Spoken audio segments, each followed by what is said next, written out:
You should hear me again now.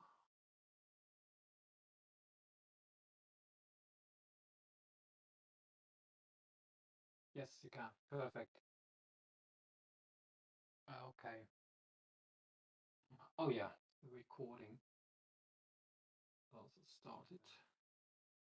This time maybe I And it, just it can do also this. lead to greater sensoric awareness and also to spiritual Good. experiences, like, So for example, recording is physical. started. Also, there is another PDF slide set for this panel. Sandra, could you upload that, please? Oh yeah, good. Again, we will do it just like panel. I will be posting some images, so you don't need to open the PDF if you don't like to. Yeah, and also for everybody, in case you didn't read it, uh, you can distribute the PDFs freely. That's what they are meant to be for. Um, so feel free. Good.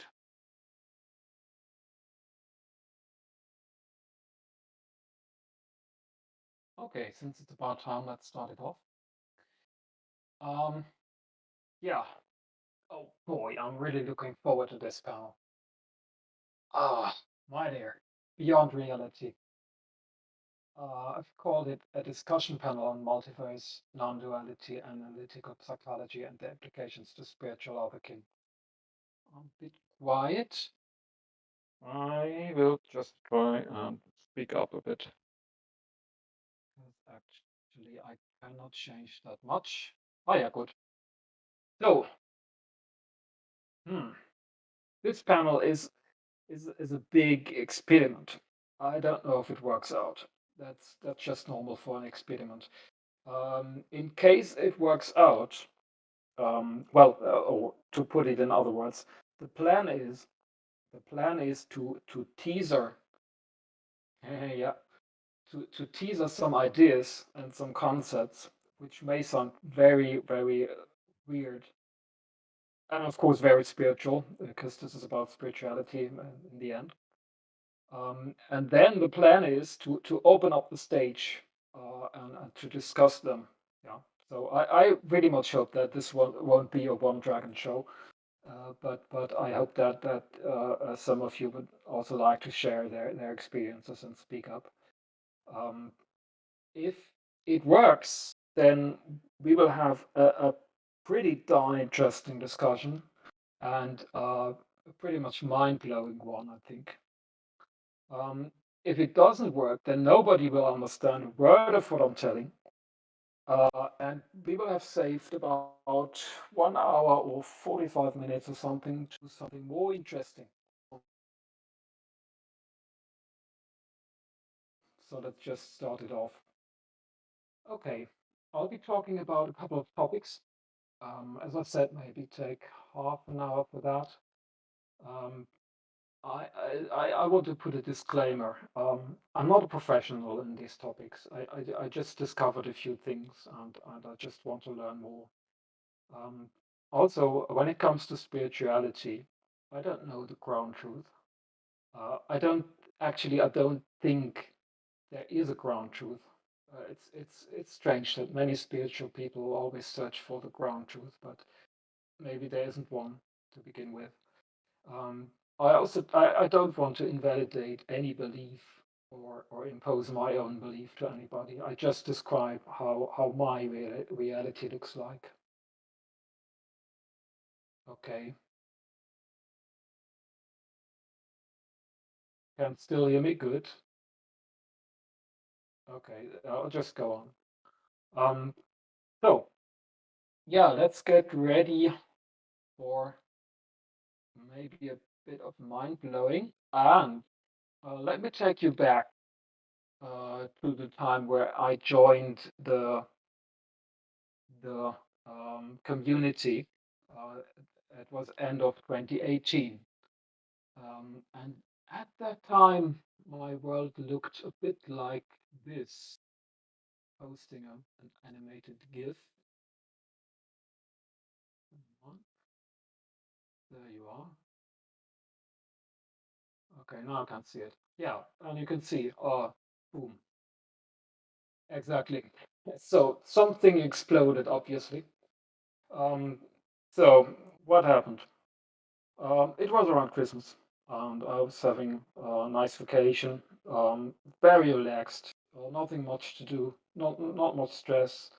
Uh, I let my mind wander. I was listening to electronic music all the time. Uh, Pretty nice music. I still love it. I was working on something very simple, just a hobby. Um, yeah, and was thinking about different things. Yeah, there was no stress at all. Um, and I was thinking about things that actually uh, came to my mind earlier. Um, yeah, about how the world works. And at some point, some funny question came into my mind. Um, and it went like following. Well, usually it is said that the brain is creating consciousness. Um, but I just wondered, what if it was the other way around? What if consciousness was actually fundamental to reality? And for some reason, that idea it was very sticky. And at some point, I found myself being literally overloaded with, I don't know, a kind of borderline knowledge, intuitive feeling, channeled knowledge. I don't know. Um, but I got more and more ideas, and it just couldn't write them down. So I've worked my socks off to sort it out. I've worked until late at night, 3 o'clock or 4 o'clock, and I wrote it all down.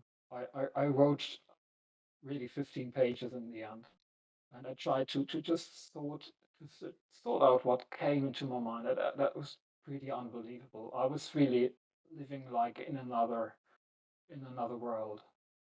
You could call it a huge a huge mental shift, and that's actually what, yeah, maybe it just was like that. Yeah. So what I came up with was um, a thought experiment. Actually, that's what I was calling it. I'm putting another image in the chat. Yeah, that's all right. Um, you can just um, the thought experiment is what I call the multiverse of minds, and actually, it's a world model. Um, it's not the multiverse theory as you know it. But it's a bit different. In this theory, there is not an unlimited number of multiverses, um, but the number is actually limited by the amount of conscious beings in the multiverse. Multiverse of minds is a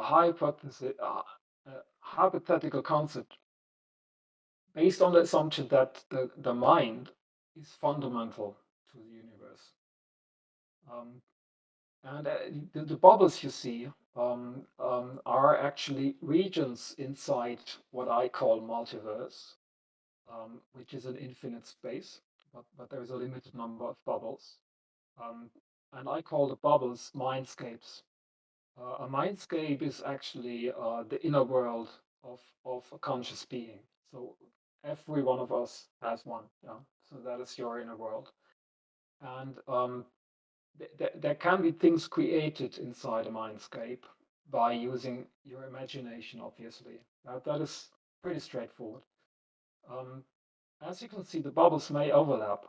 And as you can see in the region where they overlap, I've put a small galaxy, which is a physical reality.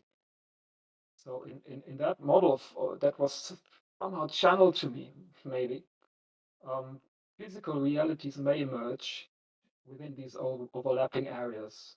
But the fundamental thing is the mindscapes. Yeah? Physical realities are based on interactions between the mindscapes. That implies that reality is not something that is out there, that existence and the whole reality is relative to the conscious observer. Um, so,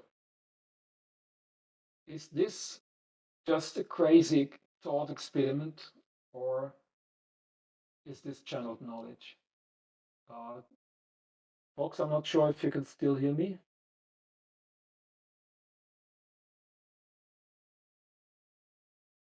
Okay, good. All right, thanks. I was a bit unsure. Good. Next thing. Okay.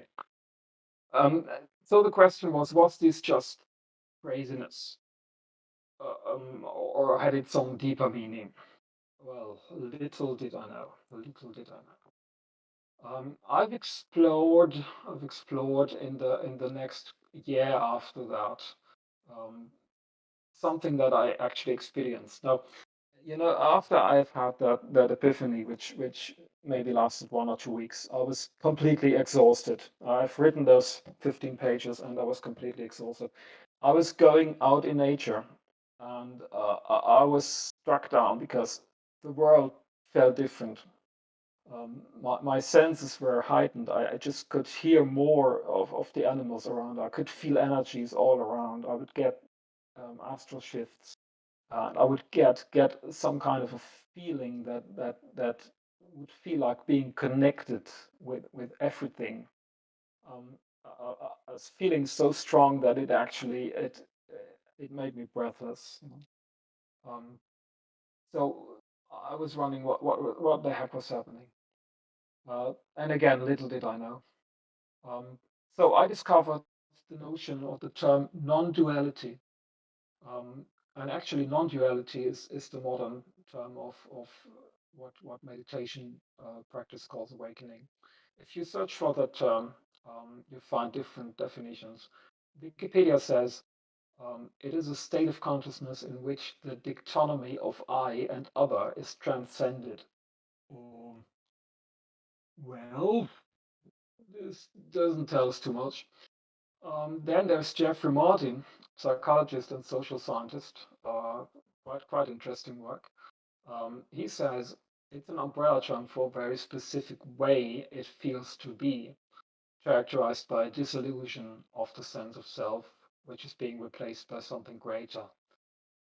Well, that's actually a bit closer. And then there is Rupert Spira, writer and artist, highly recommended. He says non-duality is the experience of a fundamental reality from which mind and matter are derived.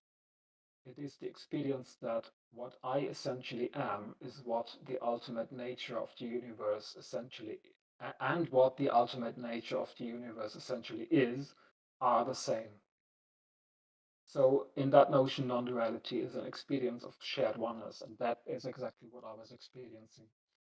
And finally, the best definition, I think, um, yeah, it does sound contradictory in some way. It's a paradox. It's a total paradox. Also, it sounds completely esoteric. It sounds completely esoteric, unless or until you experience it. If you experience it, it's just there. It's just real, and it just strikes you down. It changes everything. Um, the final definition, and I think the best one is from a webpage, deconstructing yourself, which is quite a funny way to put it. Let me put that link in the chat. So, deconstructing yourself says, I'm quoting, non duality is a sense of identity with the whole universe. You don't see the mountain, you are the mountain. You don't hear a bird, you are birdsong. Do you notice that this notion has a direct relation to concept kin? Yeah, you are birdsong. That is a concept. So this has an absolutely direct relation. Um, so well, for me, that feeling that is a life-changing experience. Yeah, it's a traditional awakening. I've written down, I've described it as one mind is all, and all minds are one. Um, the question was for me, the question is this maybe feeling the overlapping mindscapes, and I pretty much think that it is, but I just want to raise the question for further discussion. Yeah. Also, this is not just funny thinking or imagined thought. Thousands of people have experienced this. Thousands of people. So there must be something going on. Okay. Uh, yeah, traditional Buddhist meditation insights. I've talked about that. So actually, non-duality is the direct experience of insight, especially that in terms of matter doesn't actually exist and there is no reality independent of the mind. I think that goes without question. What does science tell us about it? And that is quite interesting. If we take a look at quantum physics, um, and there's one thing I stumbled across last year, which is called Wigner's-Friend paradox. Science has written it's a quantum paradox that points to shaky foundations of reality. Yesterday, I've read another article that says Wigner's friend paradox is maybe the most exciting discovery since Schrödinger's cat. Um, so that has caused quite some ruckus in the scientific community. Um, I won't explain about the paradox itself. That's much too complicated. You can look it up on Google or something, and also there's a source given in the PDF. But the outcome is um, there are actually four general assumptions in contemporary physics. Um, First, it is assumed that quantum physics is universally valid. Second, it is assumed that there is an objective reality. That means that there is a reality out there which is existing independent of anybody uh, conceiving it, yeah, or anybody measuring it. It is just there. Then the third assumption is that observers can make free choices. Yeah? So I can observe something or not. I can go somewhere or not. Yeah, and you can too. Free will. And then the fourth assumption is that a choice made by one observer in one place cannot instantly affect a distant event, um, which is called locality. Yeah, so physics says takes the assumption that there is no spooky interaction. Yeah, there's no way that a choice made in one place directly and instantly affects a distant event. Yeah, there's always a time lapse. Those are the four assumptions, and you will have realized that they are quite basic. I mean, most of the people would agree that they are true. But Wigner's friend paradox indicates that at least one of these assumptions is wrong. Is wrong. So there might not be an objective reality in the end, or quantum physics might not be universally valid, or we might not have free will. That is pretty stunning. Yeah. So it indicates that our physical understanding of reality at some point it's fundamentally flawed. At some point there's something really wrong. And scientists are since then there's a high amount of discussion and of course controversy about that. Yeah, is there maybe some way to wiggle around all of this? Yeah, could not all the assumptions be true, but so far it seems that at least one of them is wrong. Yeah, so but we don't know which one. It could be all of them, it could be one of them, but we just don't know at the moment. And the stunning thing is that the scientific team who wrote that paper. They did some experiment which actually backs up that outcome. Yeah, so this is not really only theoretical. Nowadays you can do wicked quite quantum physical experiments. It's really stunning, and they've set up something. I don't know how it works exactly. I'm not an expert, but they have set up some experiment that really proves that one of the assumptions must be wrong. Even contemporary science somehow indicates that objective reality might not be that objective as it seems. Okay. So, thing from science is analytical psychology, and I will post one last picture. Always doing it wrong. Oops, hang on. There we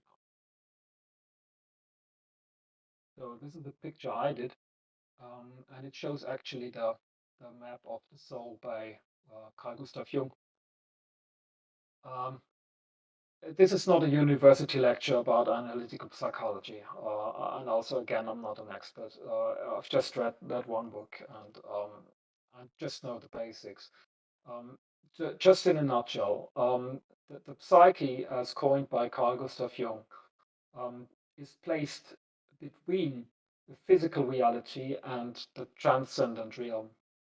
Um, the psyche is the green area, and as you can see, there are just no fixed limits uh, between them, between the three. But there are more like fluid, um, yeah, transients. Um, the Jung calls the transients psychoid zones. Psychoid means similar to the psyche. That's what it means. So within the psyche, Jung places several things. He places personal consciousness, then the personal unconscious, and then there's the collective unconscious. Collective unconscious, I won't tell you much about. Archetypes were mentioned, I think, a bit earlier. Personal consciousness is what you all know. Yeah. So in there are elements. Jung calls them complexes. Um, Most prominently, there's the I complex. Um, this is what Freud calls the ego. And this is quite well known to all of us. It's actually some kind of entity which we are using to move in this world. Then there is the persona, which is a kind of mask you are wearing when you are moving in a certain environment. For example, when you are at school or at your job or amongst friends, you will act in a certain way, and that is like wearing a mask. That mask is called persona, um, and it actually overlays the eye. You know the saying that it's hard to look behind a person's mask, yeah, and that's exactly it. Um, so in the personal unconscious, there are also several elements, most notably the shadow, which is pretty easy to understand. The shadow is pretty much the exact opposite of the persona. The shadow is actually bundling everything you would probably like to do, but you're not allowed to because of external constraints. The society doesn't allow it. Yeah, I mean, shadow, for example. Yeah, you might want to eat raw meat and eat the meat with your hands, but that is not allowed. So you're using the tools and you're eating cooked meat. But the shadow really wants to have the raw thing. Yeah. So we all know that. Um, Obviously, interestingly, the shadow and persona can be integrated. They can be integrated. The I can be some kind of mediator between them. So that is told by Jung. Anima and animus, I won't tell you much about that. This is, it's a bit like a spirit guide, or anima and animus. They appear as spirit guides often. And they are quite close to what is called the true self. Now, the true self is a very important thing. True self is actually the core of the whole psyche. It's what we are at the core. And now you see that there is a direct link to Otherkinity. The true self is both what we are at the core and a notion for the totality of the psyche. Every um, complex is actually originating from the true self. Um, at some points, the true self, at some points it reads like everybody has got a true self. So true self is something individual, but at some other points, it reads like there is only one true self to the whole universe, which is quite interesting. Yeah, I think that pretty much it may be just one or the other depending how you look at it. Yeah. So there's a couple of questions I might want to ask. Um, my idea is that Otherkin, they seem to have quite a weak identification with persona and physical body, and also a high awareness of the existence of the persona. Yeah, I mean, we are all wearing a mask, but this many people don't really realize. Um, Also, Otherkin, especially spiritual Otherkin, it seems to me, or well, it's just a proposal um, that they have quite a high awareness of the existence of the true self, which is unusual. Most people would identify with their ego I, and for some reason we don't. Yeah, or we maybe do, but to a much lesser extent. Yeah, my guess is that the true self is actually defining our identities, and for some reason we just realize that much more than the average person. Um, so yeah, that is the question.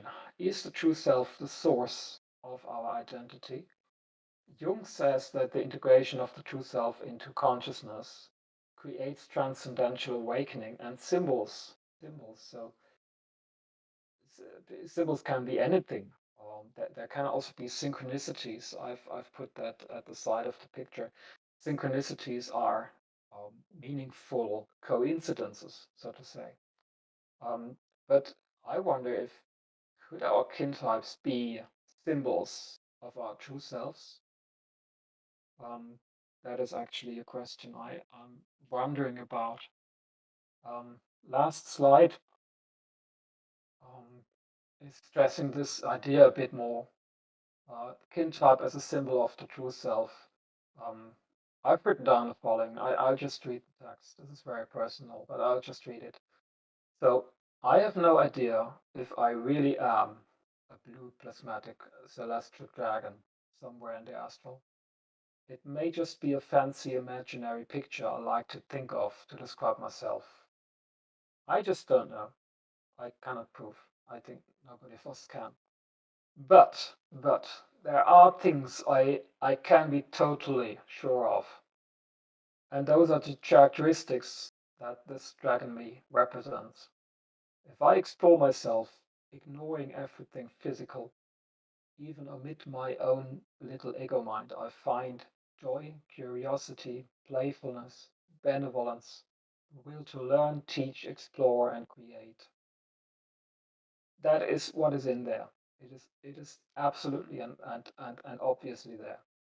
If I go really deep in there, it sometimes feels like an endless, ageless soul that exists light years afar.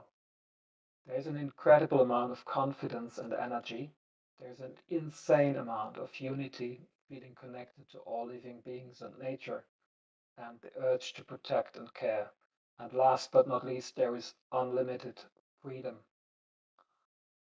Actually, at this time, I've realized how important freedom is to me. That's it's just incredible. Yeah. So all of that is there. I feel it during meditation, and it's just what I am. There is so much of it all that it's almost impossible to bear, that it gives me tears and makes me grasp for breath. All of this is clearly not God or any other higher entity. For me, I have to put, yeah. Many people are calling that God. I don't. For me, it is what myself is, what truly makes me up. That is what I can be totally sure of. And my kin type is a perfect way to describe this. So, and I dare say, what could be more fitting for Celestial Dragon? Yeah. Okay, so these are the things I find beyond my reality. And now, pretty much good in the time, I would like to hear what you find. So, If there is anybody who would like to speak up about any of the topics, please raise your hand or claw or whatever. I will try to have a look. And if there is actually nobody raising anything right now, I will have a look in the chat.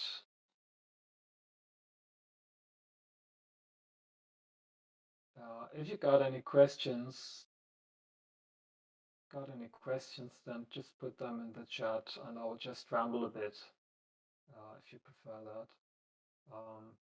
If some of the stuff would have a look if somebody raises their hand because I cannot see it if I'm in the chat. So, Espion writes, this bit made my fiction can brain go. Oh, mindscapes may overlap physical realities may merge. Yeah. Actually, the multiverse of minds, that's pretty inclusive. Yeah. So you could also say that it's an hypothesis that explains everything. The problem is that it's not too scientific. It's not too scientific. Um, but actually, yeah, fiction can realities, according to that hypothesis, they are totally possible. And the hypothesis removes the notion of being in infinite amount of minds or of multiverses or universes, you know, which many people don't like. Okay, let's see. That was fantastic. Thanks. Yeah, the concept is confusing. Absolutely. Absolutely. You don't have an idea. When I was really pretty much overloaded with all of that stuff, I thought I was going mad. Actually, writing this all down, getting it all sorted out, putting even some degree of science into there. I've made definitions, I've made assumptions, and I've written it all down. I've written lemmas and theorems and so on. Um, Doing that was my only single way to get out of there without getting mad. And during that time, I always had the feeling that well, I expected reality to dissolve at any moment. To be honest, I was expected to die. By the way, death is not something that I'm afraid of. If you got this type of epiphany, that's it's just it's just what goes away. Um, yeah, so it's totally confusing. It's totally paradox. I would love to hear an audiobook. Okay, never thought about that. A narrative for Animal Planet. Oh my dear. Well, actually, I don't like my voice. My voice sounds strange. I'm suffering of voice dysphoria, I think. Could you talk a bit more about collective unconscious? Uh, I didn't prepare for that. Collective unconscious. It's similar to the notion of morphic resonance by Rupert Sheldrake. Um, Collective unconscious is some kind of knowledge that is shared by the totality of a species. Obviously, Jung did only research the human psyche. I don't think that he was aware of the existence of Otherkin. And obviously, he was not aware, or not so much aware, of the existence of systems. The picture I've posted applies to singlets only. It could be extended to systems, but I don't think that back at Jung's time systems were so well known or so well researched. Yeah, I mean the research is poor at that point even today. Yeah. Mm. Well, coming back to collective unconscious, yeah. So the totality of knowledge of a species, um, which is in spiritual circles sometimes also named Akashic records, some kind of library where actually every member of a species can have access to. But I don't think that it's totally related to species only. I think it's more kind of a universal kind of library, intuitive knowledge, yeah, so to say. maybe the place where my knowledge or borderline knowledge comes from. Yeah. Jung places two things in the collective unconscious. Those are, archetypes. It's a bit hard to explain. Archetypes are, they are some kind of templates for characteristics and traits people can have in real lives. For example, there's the archetype of the hero, um, or I can't think of anything else right now. So heroes were actually present in every culture. Yeah. And also, of course, the instincts. Yeah, we know them pretty well. Most people try to suppress them, which might not be such a good idea all the time. Um, yeah, but that's pretty much all I can tell about the collective unconscious. I would need to read more into that. Actually, there's not much about it in the book I've written, which is actually called um, C.G. Jung's Map of the Soul by Murray Stein. Mary Stein. I wanted to write a summary of that, but I didn't find the time. Shadow work, yeah. Yeah. That's the shadow work is more or less trying to integrate the shadow. That is, I think, a very interesting thing. Okay, let me see. Did anybody raise their hands? No, they didn't. So just to encourage you, if you want to talk, please raise your hand. Wow, there's one. Firebug. Oh, how do I invite you? Maybe like this. Did it work? Oh, it worked. Oh, Yes, hello. I am not entirely sure what I want to say, but I know I want to say something. eh, Um, so bear with me a second. Um, a lot of what was being said about the multiverse, it was just like, yes, this is my beliefs about the multiverse summed up quite well.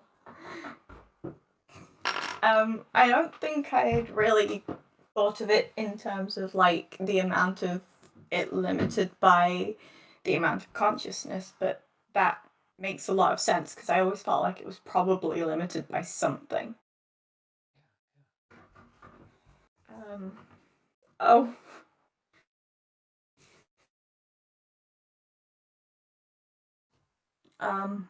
there was more I wanted to say, and now my brain's just gone. No. yeah, you're good. um, You're good. You're good. Maybe I can comment on it. The thing is, I pretty much think that it is a nice way to think about how the world works. But what really struck me, you know, I've explored all that without even knowing about non-duality or meditation insights. I didn't even meditate. I just stumbled across it. And later, the 1.5 year, yeah, or the 2 years later, I just found out that thousands of people have experienced the same thing, and that is what struck me. There must be something to it. It just I don't know what it is, but it must be. To me, it must. To be honest, it is I'm something. It is more than a thought experiment. Yeah.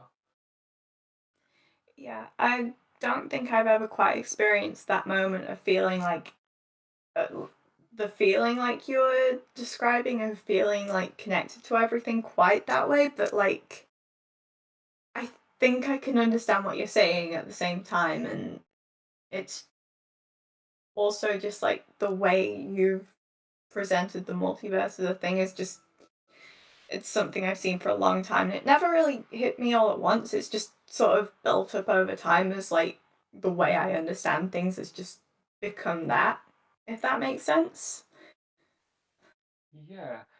Uh, Thing is that I cannot control it. I cannot really do it on purpose, get there on purpose. It seems that it needs some it seems to need some other element that comes from beyond reality, and in some way they have to collaborate. Um, so I can't try to uh, to create a positive atmosphere such that I can get into that unity feeling, but I cannot force it. Mm. Okay. Uh, Uh, let's see if there is anything more in the chat. I've actually lost track of the time. Oh yeah, we've plenty of time actually. So let's just ramble on until nobody's listening. You want to say something? Sorry. You want to add something?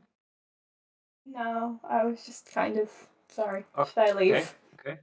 I just I think you may. I don't know if you can do that, but okay, nobody's raising their hand, so I'll just look at in the chat because I've seen some questions. Oh, hang on, now it's a bit confused. As far as I can tell, the current discussion is about the whole everyone is otherkin, they just haven't awakened kind of concept. Yeah, I've seen it. Rai is raising the theory that everybody might be technically kin to everything in some form, but the kin terms people conform are the ones that they feel most connected to. Pretty much, yeah. I would say yes. I mean, it's a paradox. I've actually posed the question. Where again the question is, in my case, where's the dragon? Where's the dragon in there? And somebody told me that, hey, if you're feeling that you are everything, then of course you are also dragon, which is totally true. But why? Why is the dragon so sticky? Why do I feel so comfortable with being a dragon in favor of being a wolf or something? I don't know. I didn't find out. So I pretty much I guess that, yeah. I have a friend who has a belief in that they do have a decision on their future lives, and I don't want to get too much into them because they're not in this convention right now, but like because of their belief system and because of what they are, they believe that they can choose where they reincarnate next and who they reincarnate around and all a bunch of stuff. Yeah, I totally And second that belief. And for them, it's a direct link to what they are as well that allows them to do that because they have memories of being like on a multiversal scale influencing things. And I am here for the lack of linear time. I'm on board with the lack of linear time. I don't understand how time works, but it sure as hell isn't linear. Time. Oh well, time for me, time is just a tool. Time is only relevant as long as you are in reality. I don't think time is actually relevant outside of the reality or any I physical mean, reality. you get people talking about like experiencing the same event from like remembering the same lifetimes from multiple points of view and stuff like that. So there's definitely something to time being a load of nonsense. Yeah, absolutely. I can see another hand raised. Let me invite you. Yeah, there's all sorts of strange things happening with time. There's precognition, remembering past lives. Um, also, I pretty much second the idea that you are choosing your own incarnation. You know, the whole concept of reincarnation, I've always believed in it because it's just logical. Because I mean, um, just think logically about it. Before we were alive here in this world, we were obviously dead. So we were in another state. Yeah. And uh, in the end, if we leave this world, we will be in that other state again. So there are states and there are transitions between the states. So why should that transition happen only once? It doesn't make sense. The Yeah, only I've always believed in reincarnation, and it was part of the reason I found myself so easy to get my head around the Otherkin stuff was because I started with the reincarnation stuff, and that just inherently made sense to me. Yeah. Hi there. Hello. Hello. Sorry that I can't talk too long or too loudly because I have someone in the same room as me working. But I wanted to ask about the mindscapes thing again, and also say that it's heavily relatable for us in our collective because we're a system that was like created outside of this body at some point, and how like we were able to kind of like create our own like mini pocket world because of it. But I found it really interesting. That's what I usually wanted to say.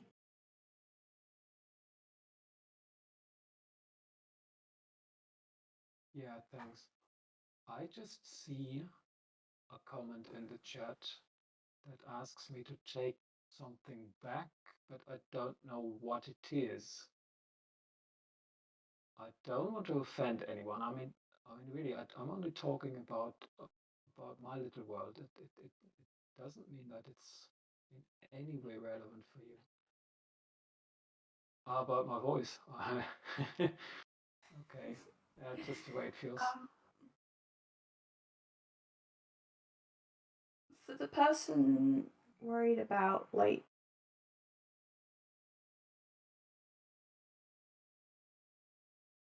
ending up being a normal human when they reincarnate, I mean, sorry to talk about my friend again. My friend is just a lot of things, honestly. Sorry about this. But they're the host of a system, and they believe that they picked up their headmates through all these different lives, and that's why they're a system. That is interesting. Yeah, They've well, just why kind not? of picked up the souls of people they care about as they go along. Yeah, I mean, pretty much think that maybe systems are just overlapping mindscapes as well. Obviously, they are because in some way their inner worlds at some point overlap, so that there is an internal kind of internal common world. Yeah, or many people describe that. Yeah, They've being talked housed about in. bringing me along. And I try to keep a healthy level of skepticism towards things, even when they're my own beliefs, because I don't, if that makes sense. Like, I believe them wholeheartedly, but like, if they turned out not to be true, I wouldn't be upset, if that makes sense. And if my friend can't pick me up because it's not true, I won't be upset. But if they can pick me up, I am very excited for it. Now I see. Well, you shouldn't be scared about that. That's the first thing I want to comment. And the second thing I want to say, in my opinion, it's up to you. It is really up to you. In my concept or in my understanding of my little world, a mindscape is a region that belongs to you and nobody else. You can invite people, but you can always kick out people. Many people are concerned about walk-ins or entities coming from the outside into their mind. But I think in the end, it's your decision whom you will allow to be in there. Yeah. Yeah, well, if I can, I'm definitely going with them. It'll be great. I think it will be up to you. No, I have decided that is what I want to do. Then this will probably happen. But the problem is more that most people don't even don't even think about that. They don't even think about these things. Yeah. For example, my mother, she thinks that when she's dying, then everything will be gone, and that or everything would be it. Yeah. and I'm somehow trying to point her to, hey, maybe that's not what happens. But again, I think it will be up to her. Yeah, it's really up to us. It's just a yeah. Um, you should be true to what you believe, and don't be limited. Don't let anybody else tell you what you should believe. Uh, as long as you well, of course, it doesn't make much sense to believe that the Earth is flat, because there is overwhelming evidence that it is not. But when it comes to your own spirituality, the sky is the limit. There really is no limit. Yeah. So uh, never listen to anybody. Don't listen to anything I say. Listen to yourself. I can only explain what I feel.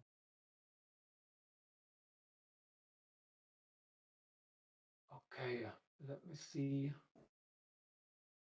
Now where you stand. What do we have in the chat? I'm only looking at the more recent messages right now.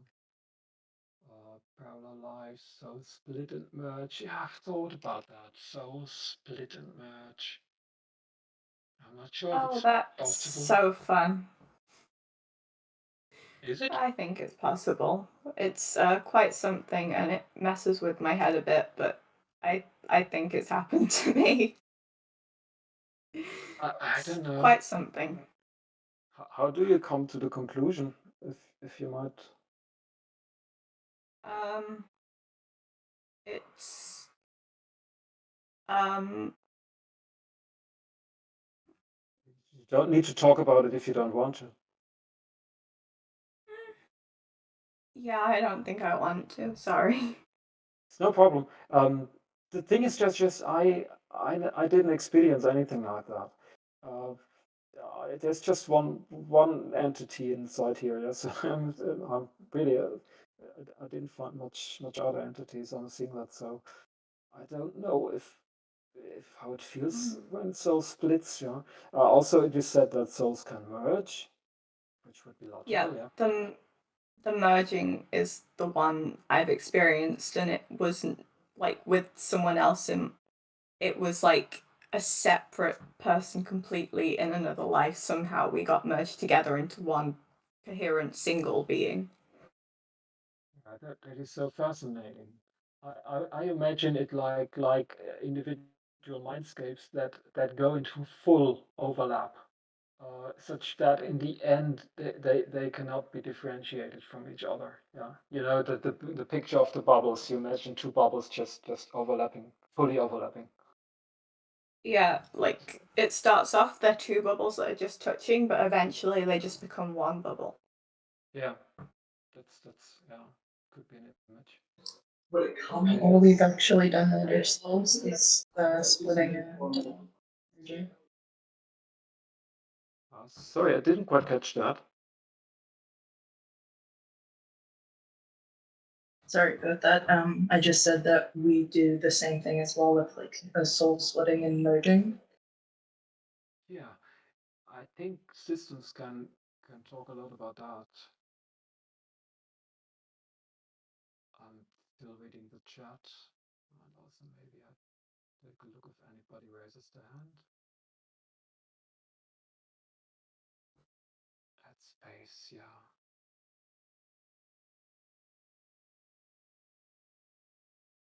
Someone writes, my beliefs is very crazy and massive. My thoughts might hang on. Not make sense sometimes, but this allows me a framework of mind. This allows me a bridge to different beliefs.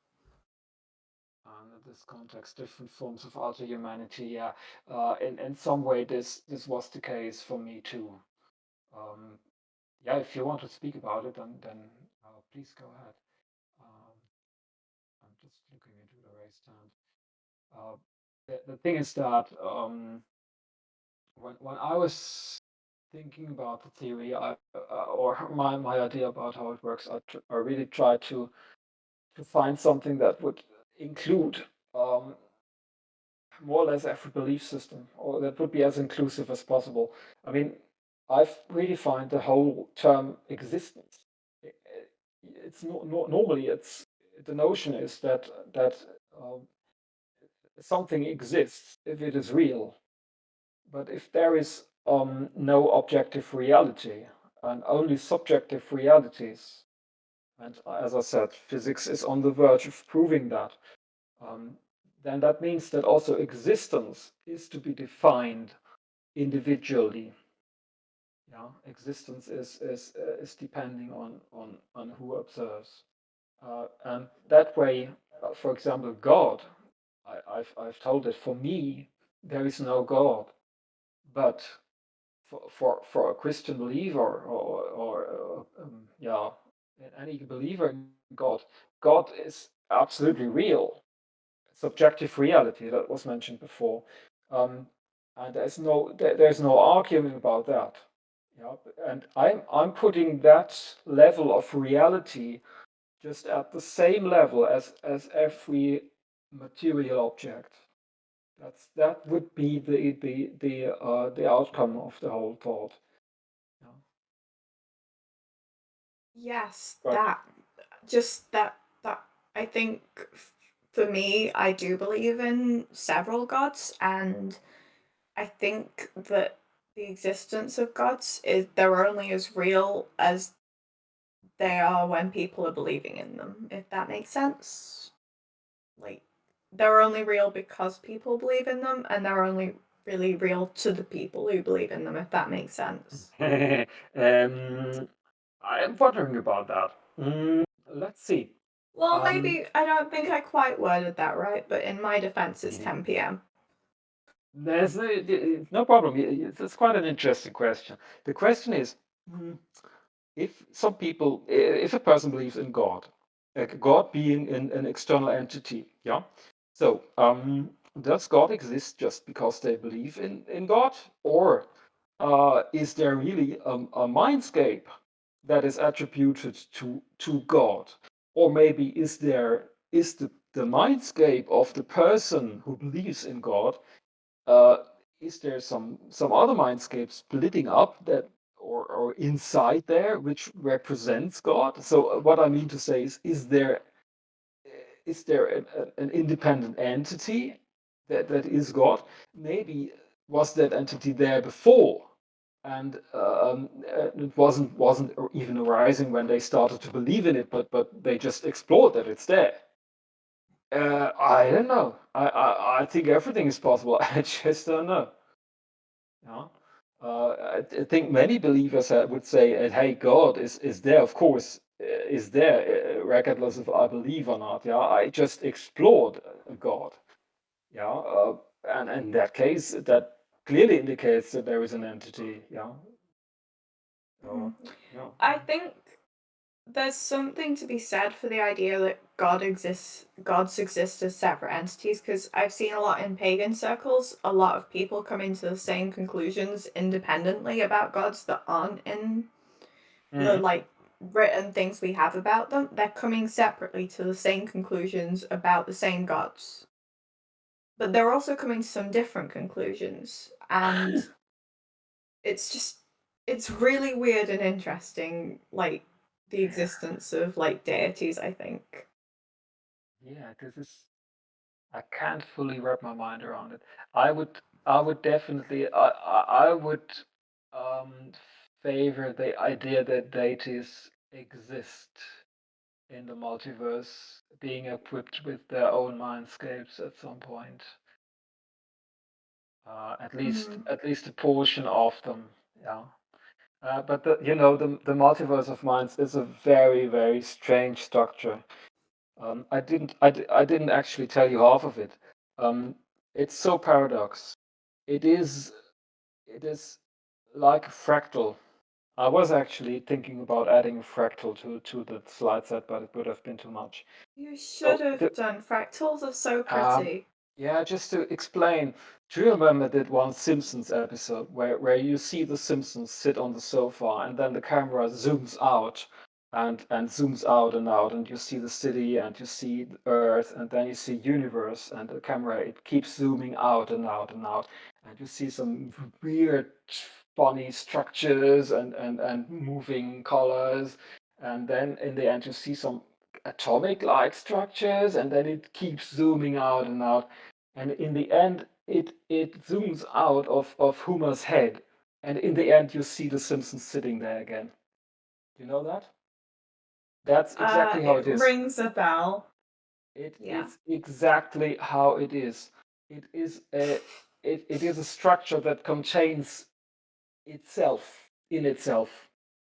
My theory is that a single mindscape may contain the whole multiverse, and that is part of the feeling I got about it. And I deep inside in me, I can feel that there must be something to it.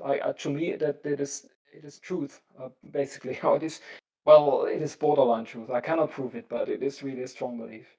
So as long as there is one single mindscape still existing, the whole thing exists.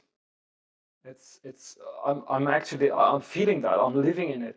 It's kind of fractal field of consciousness, I've called it. That's how it feels. Sorry, it's just no. This game sucks. No species customization. Yeah. Yes, it does. It really does. I think I fit a spot. Yeah, it is quite intriguing. Um, Big Blue Cat asks if there's a way I can be contacted to continue the talk. There are several ways. You can send me a PM over Discord. You can hook me up on community. You can also write me a mail. Let me just put my mail address into the question if you like. Well, mailing is for old school people, but this is the mail address, guardiandragon/amber@yahoo.com. But bear with me. Bear with me. I'm a super busy dragon. I'm always a busy Dirk. Okay. Then you get into a paradox where you get who invented those gods and who invented them, etc. Yeah. It's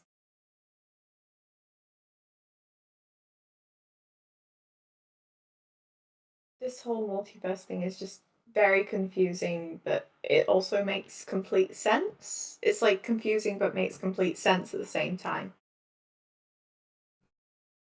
I think. Yeah. We are constantly running into paradoxes. I just read that one comment deferring interpretation of gods. I have a belief that the physical can impact the astral. Um, Pretty much it can, yeah.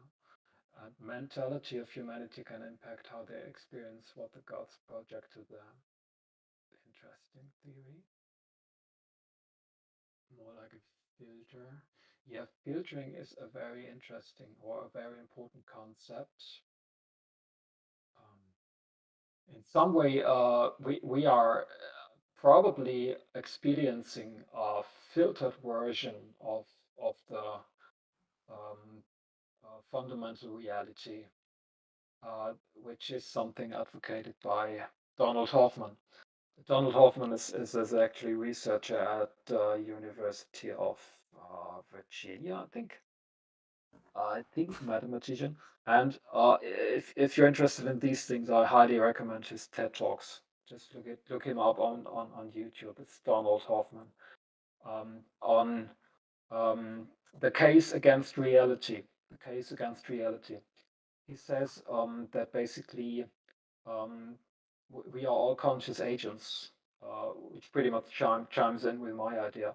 And reality is basically a filtered version of the truth that is at the ground of it all. Yeah. And our bodies and all the reality are just avatars that we use to interact, which is exactly my impression. And the thing is that he tries to put it into scientific terms. Yeah. He says that actually quantum physics and all physics should boot up from there, and especially actually quantum physicists, some of them would actually second that idea. I know that Max Planck, the very famous scientist, would also have said that consciousness is fundamental. It's one of the possible interpretations of quantum theory. But this is highly debated. Also, there is a much a lot of controversy and bias and belief in there. Yeah, it's always said that scientists are unbiased, but it's just not the case. Being a professional scientist, I can assure you that scientists are, most of them are humans, and they are always biased, and they are governed by beliefs and things they don't like, and so on and so on. Okay. There's been a couple of discussion about belief creates power. Yeah, I've thought about the role of belief. You know, I've defined imagination as the the one major power, as I call it. Of course, it's physically not at all right. Imagination, an absolute power that can be used to create things inside a mindscape. But belief, I would guess, in some way, it's also needed. I'm not really sure about that. Okay. What if God's is the internet of our higher selves and we are the characters they write about or play as in massively multiple, how is it called, online role-playing games? I don't like the idea of being a character somebody else created. It's not how it feels. For me, it's not how it feels. If it feels like that for you, that's valid. Absolutely. But it's just not how it feels. Never felt like that. Um, okay, Liu says, I grew up with a spiritual background, Buddhist background, and metaphysical, while art opens my mind even more to appreciate different forms. Uh, okay. I'm just searching for anything I can pick up.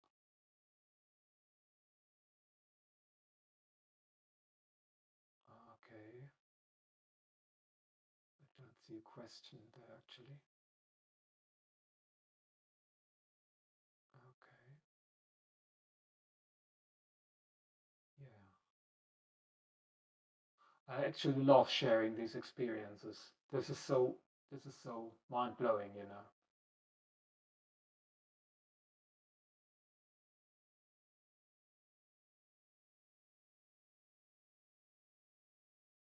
Do you have any spiritual beliefs when it comes to dreams?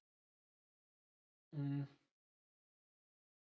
first of all, I'm a lucid dreamer. Lucid dreaming is natural to me, but dreams are a bit of a riddle. I'm not sure what they are. Are they just some strange things the brain creates? Um, yeah, more like in a chaotic way, or are they some messages from the outside? Um, Maybe it's something in between. I would say it's something in between. I've had dreams that are so intense you won't believe it. I've had one dream uh, in which wow, how do I explain that? I I just was living a whole life, a whole other life as some kind of dinosaur or maybe dragon. I don't know. Um, I think it was a female dragon or dinosaur, and I've had a husband like and laid an egg, and I've had some children, uh, and in the morning I woke up and it felt like what is this now? Oh, yes, I can somehow remember that reality.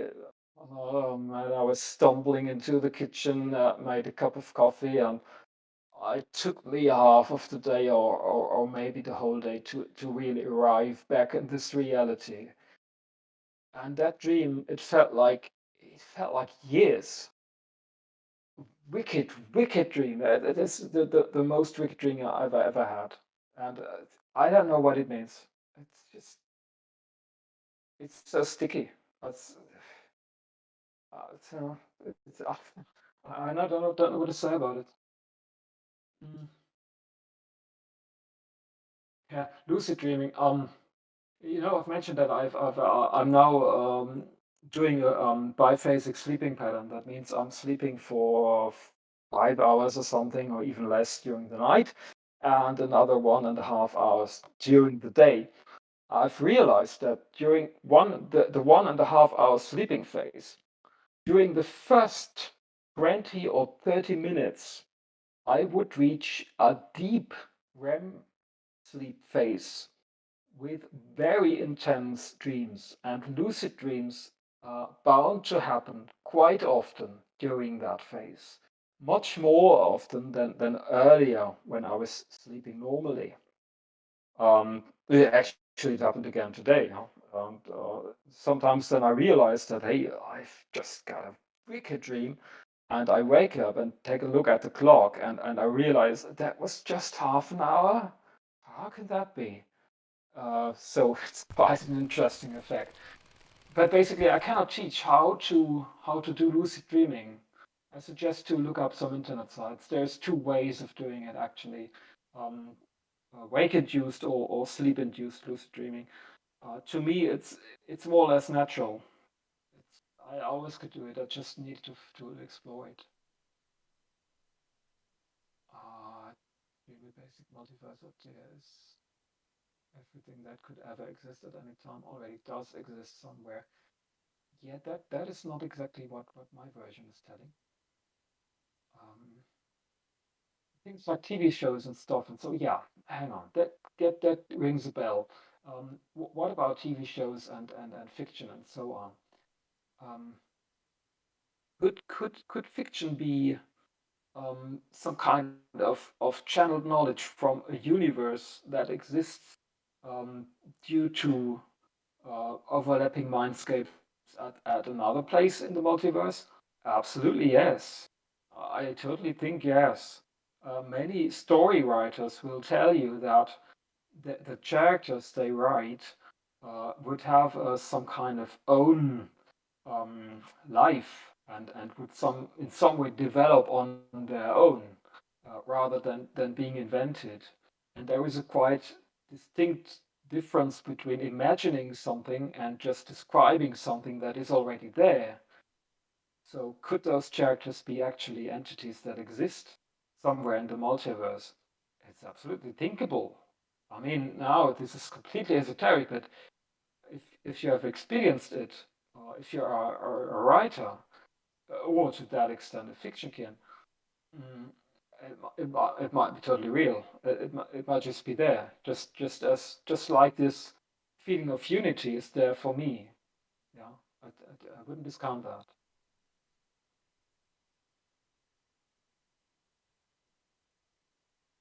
Yes, this implies people can never create anything new. I think they can actually. The feeling is that they can.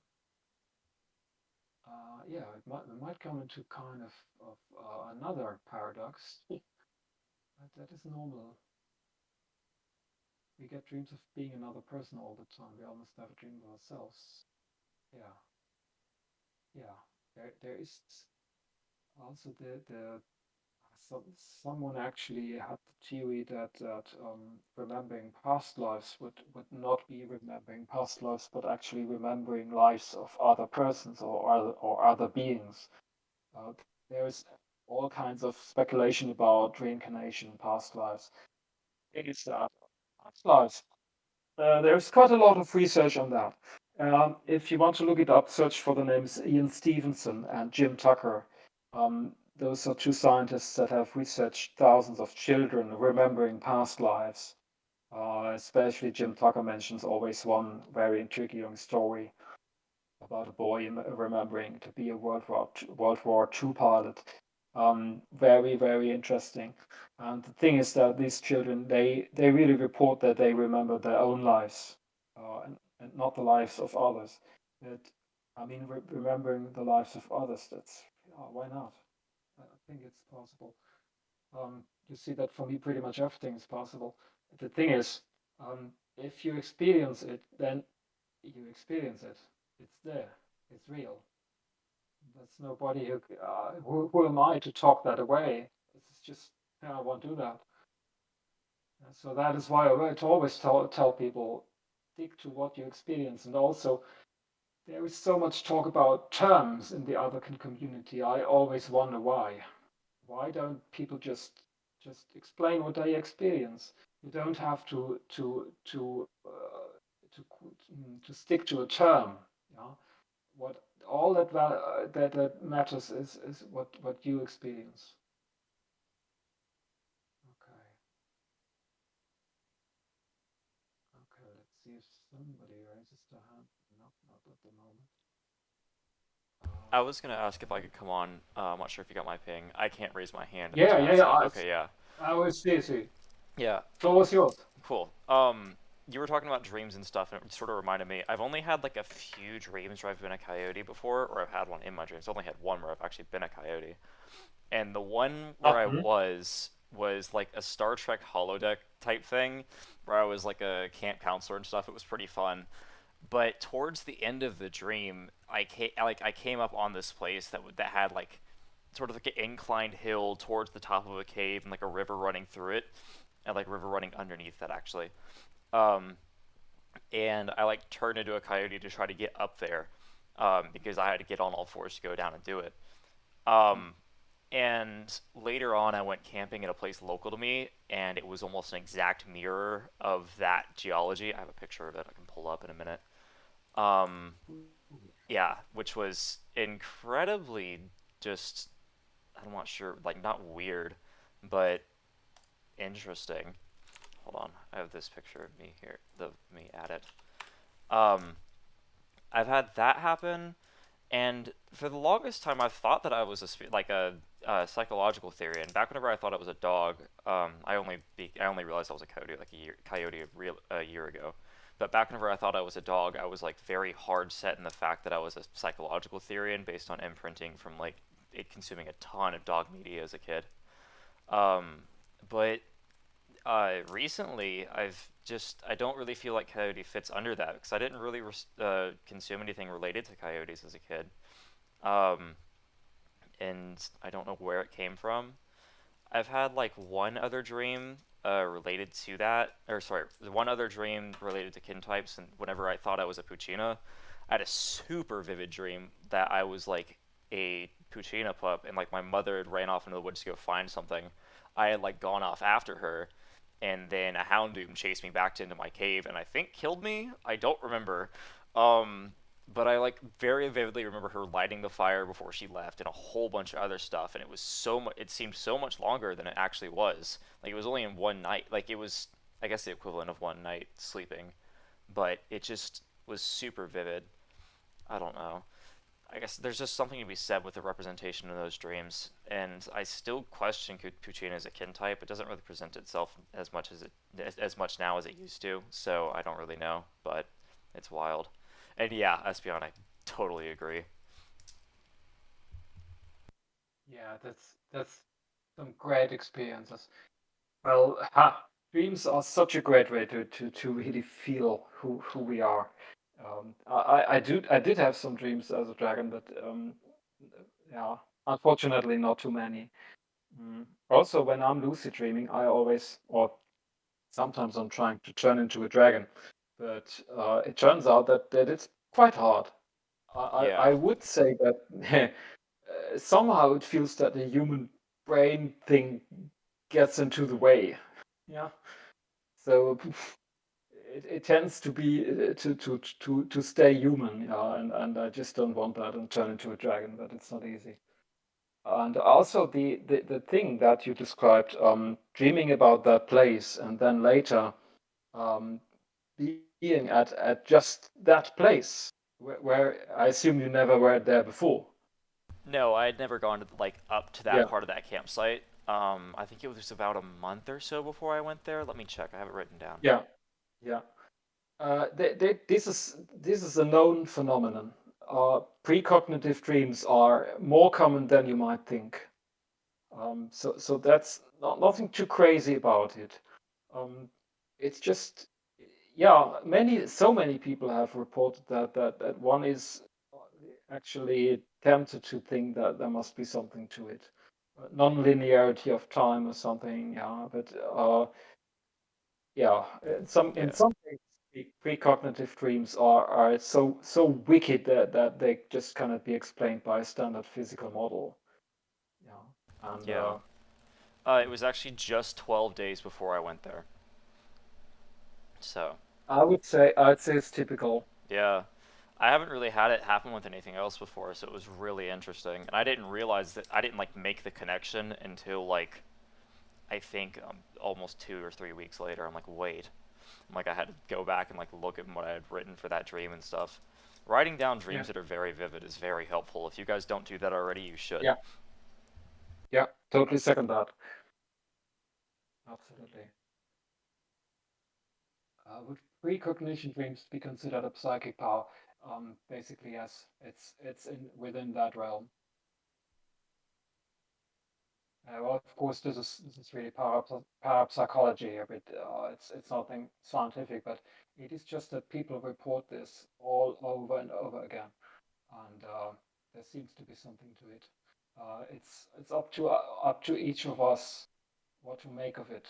Yeah, how it changes our perceptions of or our understanding of how the world works. Yeah, some people might dismiss it just as coincidence, while other people might think, hey, this means that really time is not linear, and maybe come to a conclusion or to a belief like, similar to the one I did, or the, what Buddhism is telling. Anything. That was all I had to say, though. I think you have about 10 minutes left, just so you know. Okay. I think I will just take a look at the chat, see if there is anything. Otherwise, we can close this a bit earlier. I really enjoyed the panel. This was a great panel. You're so great, people. Folks, you're so fantastic. Writing down visions and dreams. Yeah. Dreams are often boring. Yeah, that's not a problem I get. My dreams are just wicked most of the time. If I can't remember them, I just go like, oh dear, what was that?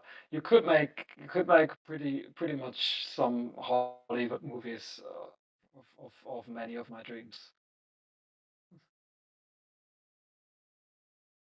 Visualization, yeah,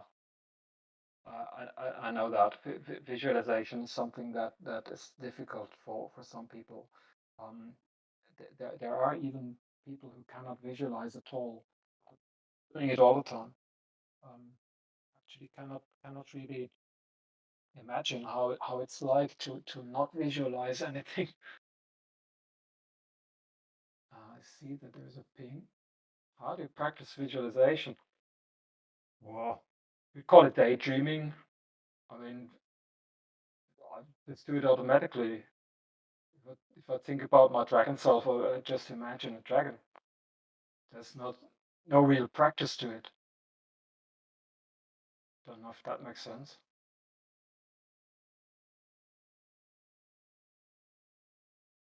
There's still discussion going on. Yeah, I also have to cook dinner at some point. Do you know of desired reality shifting? Ah, yeah, I could tell something about it.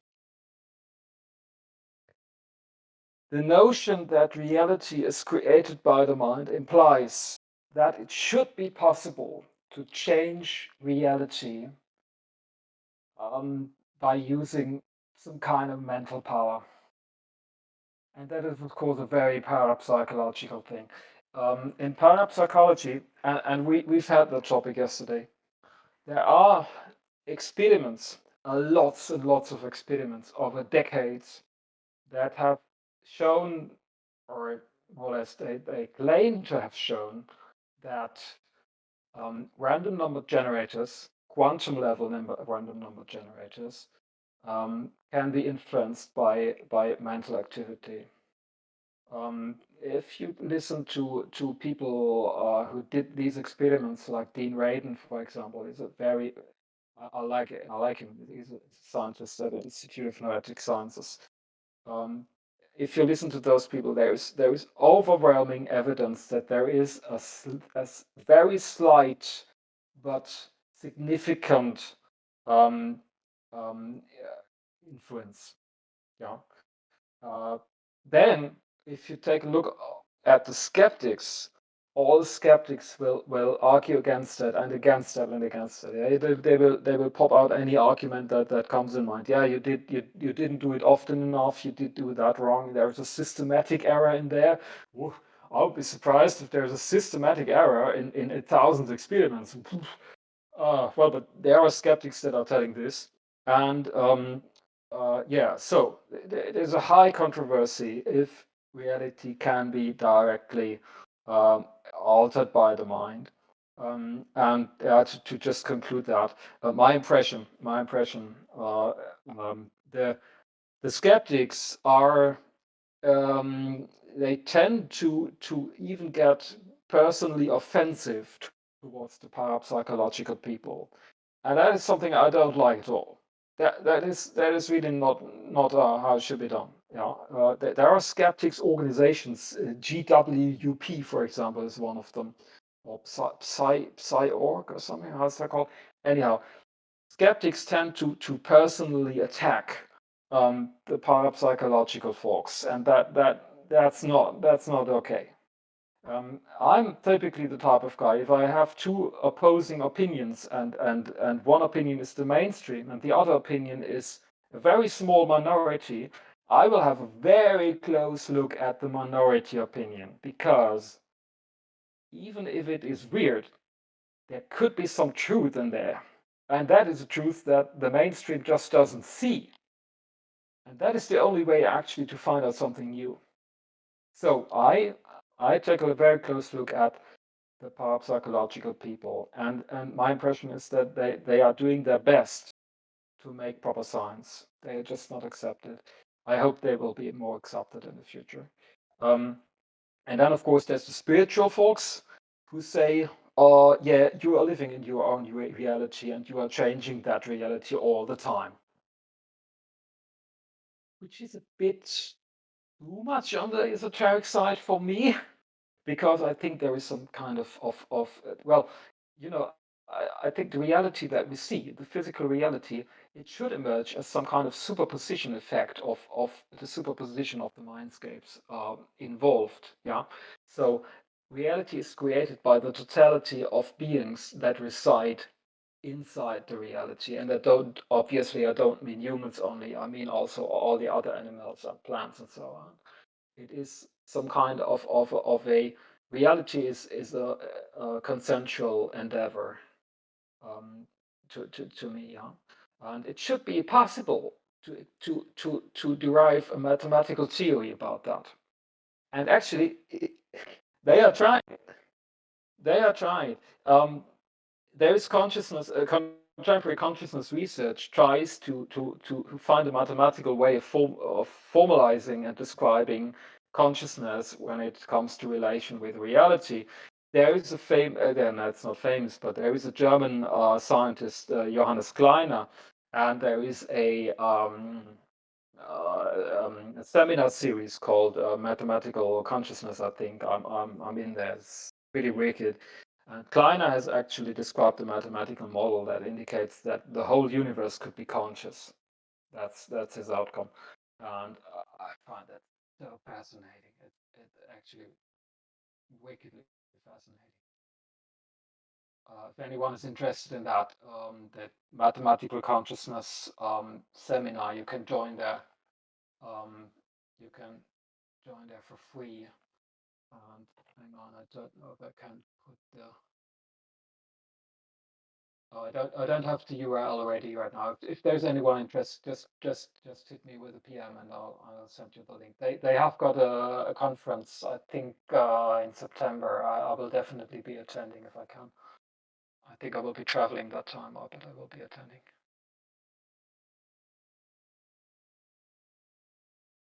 Okay, so it's about time. I think let's close the panel. I think I see there's still people around. I will read the chat and maybe make some statements. And somebody already PM'd me. I'll come back to you. But okay, yeah, there's discussion going on. Great. Thanks so much to everybody. It was really, really great to have that panel. I really love to talk about these things. And yeah, see you at the rest of the con. Unfortunately, it's over very soon. Thank you and goodbye. Peace.